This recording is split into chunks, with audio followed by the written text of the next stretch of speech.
চলুন বন্ধুরা 2 মিনিটের মধ্যে বুঝে নিই রেজিস্ট্যান্স আর সাপোর্ট কাকে বলে।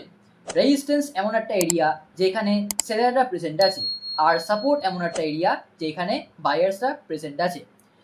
রেজিস্ট্যান্স আর সাপোর্টের মধ্যে প্রাইস যখন কনসোলিডেট করে সেটাকে বলা হয় অ্যাকিউমুলেশন ফেজ। সাপোর্টে যখন প্রাইস আসে তখন বায়ার্সরা পুশ করে প্রাইসকে উপরে পাঠিয়ে দেয়। ঠিক সেম রেজিস্ট্যান্সে যখন প্রাইস ট্যাপ ইন করে তখন সেলাররা প্রাইসকে পুশ করে নিচে পাঠিয়ে দেয়। এবার এই প্রসেসটা কন্টিনিউ হতে থাকে যতক্ষণ না রেজিস্ট্যান্স আর সাপোর্ট মানে সেলার আর বায়ারদের মধ্যে কেউ একটা স্ট্রং না হয়ে ওঠে।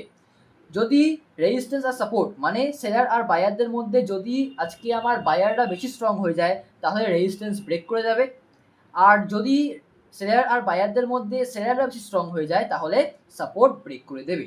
তো এই ছিল সাপোর্ট আর রেজিস্ট্যান্সের কনসেপ্ট। আমি ইন ডিটেল ভিডিও বানিয়ে রেখেছি, যদি আপনারা ইন ডিটেল ভিডিও দেখতে চান তাহলে ডেসক্রিপশানে লিঙ্ক দেওয়া আছে, অবশ্যই দেখে নেবেন। ধন্যবাদ।